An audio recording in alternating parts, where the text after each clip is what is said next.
Olá, sétimo ano.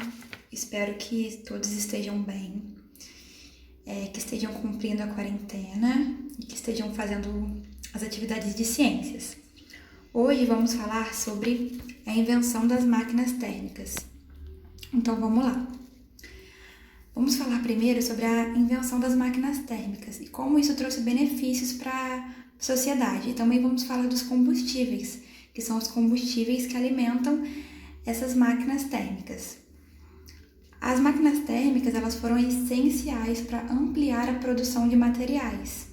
Antes, os trabalhos eram feitos com máquinas simples. Lembra que a gente já conversou sobre a máquina simples?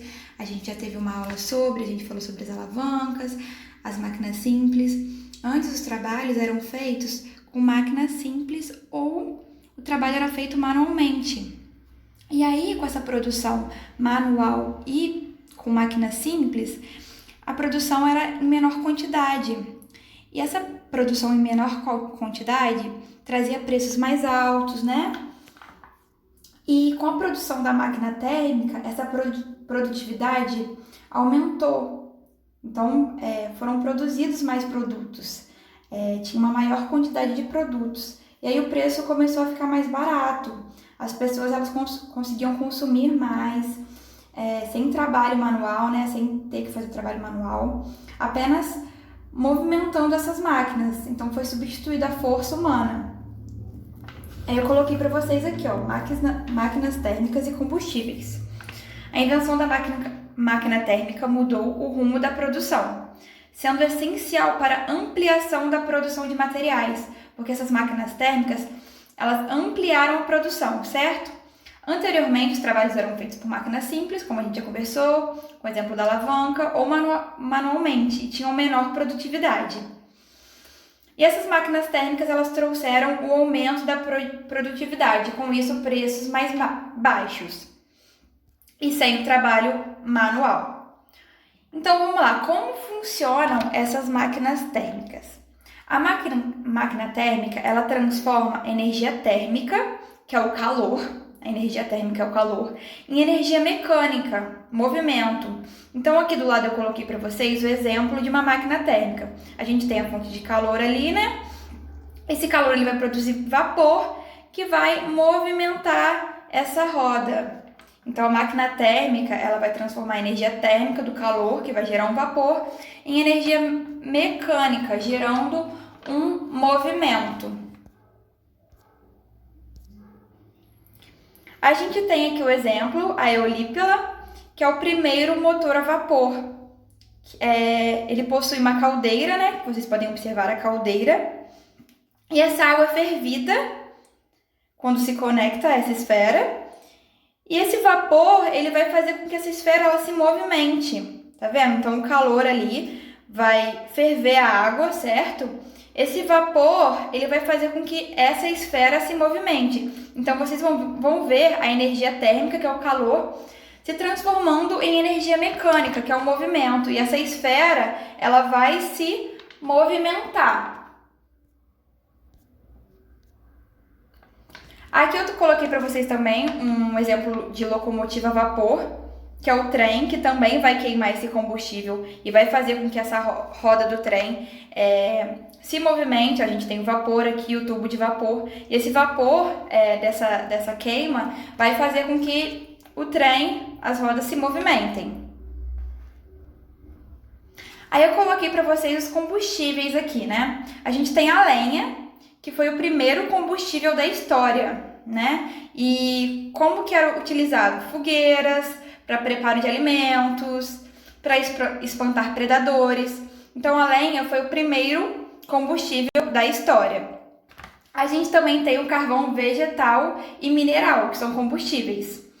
Esse carvão mineral e vegetal, eles emitem menos fumaça, né? E queimam a temperaturas mais elevadas. A gente também tem combustível muito famoso e muito utilizado, que é o petróleo. O petróleo, ele tem origem fóssil, ou seja, os fósseis dos animais que foram depositados no mar, eles geraram o petróleo. Então, por isso que a gente fala que ele tem origem fóssil. Foi através de fósseis de animais, né? Que foram morrendo, foram depositados que gerou o petróleo. E aí do petróleo a gente tem a querosene, a gasolina e o diesel, que são feitos do petróleo. E é o principal combustível utilizado atualmente, né? Vocês devem conhecer. E a gente também tem os biocombustíveis, que seria a substituição desses combustíveis fósseis, como o petróleo. Esses biocombustíveis, eles são menos poluentes que os de origem fóssil. Eles são feitos de matéria orgânica, né? Mais naturais. O exemplo é etanol e biodiesel. Aí a gente colocou aqui que a máquina térmica mais o combustível vai gerar o calor, né? Vai queimar esse combustível, vai gerar o calor que vai gerar o movimento. É assim que funciona a máquina térmica.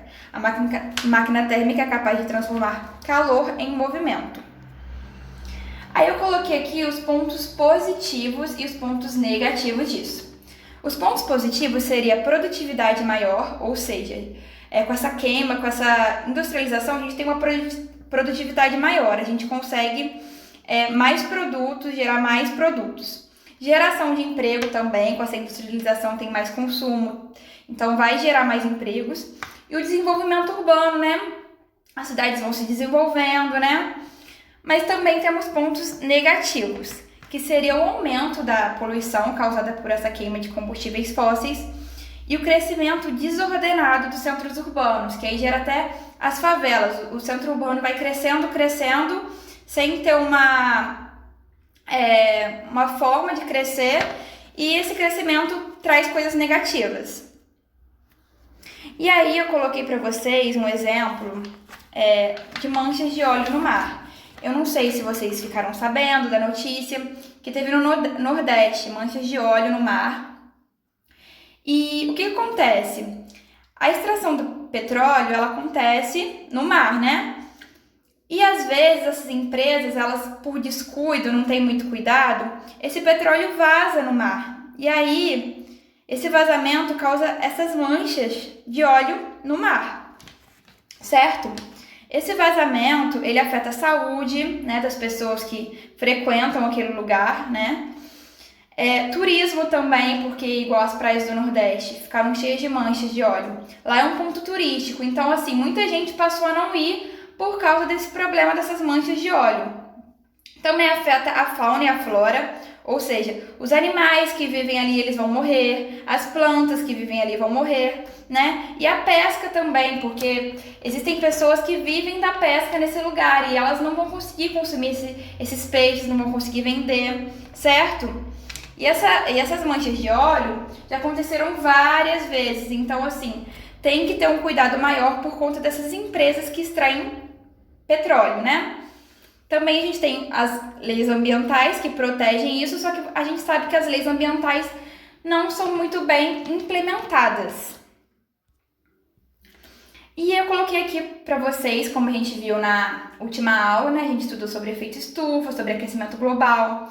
E essa queima do combustível, ela vai causar uma intensificação do efeito estufa. Vocês já viram que o efeito estufa é um fenômeno natural, só que a queima do combustível, ele vai intensificar, vai aumentar esse efeito estufa. Então, essa camada de poluentes, ela vai aumentar e esses raios, eles vão ser impedidos, né? De retornar. Então vai intensificar e vai causar o aquecimento global, né? Que é um aumento maior da temperatura. Eu coloquei um outro exemplo também, que é a chuva ácida, que ocorre bastante em São Paulo. Não sei se vocês já ouviram falar. Esses combustíveis, essas emissões que tem, elas vão se juntar com a água, porque esses ácidos que são formados com essas queimas, esses ácidos, eles se juntam com a água, eles têm atração com a água, e quando chove, essa chuva vem ácida, vem junto com esses ácidos de poluentes. E essa chuva ácida, ela vai destruir plantas, vai contaminar os solos, e também vai contaminar o lençol freático, ou seja, a água que passa ali embaixo, né, que a gente bebe. E aí agora eu coloquei para vocês um trabalho para vocês me enviarem para daqui 15 dias. No máximo 15 dias, tá? Vocês podem começar a fazer hoje já.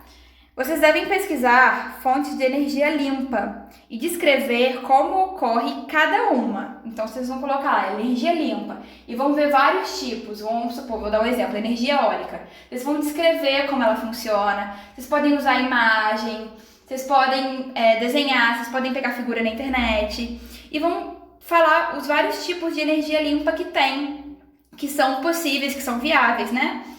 E aí vocês vão fazer esse trabalho e vão enviar para o e-mail karinepalmeira@hotmail.com, ou vocês podem me mandar também via WhatsApp, né? A gente tem um grupo do 7º ano, então vocês podem me mandar também via WhatsApp. Então eu quero uma pesquisa sobre essas fontes de energia limpa. Eu quero vários exemplos, eu quero que vocês expliquem e eu quero também imagens, tá bom?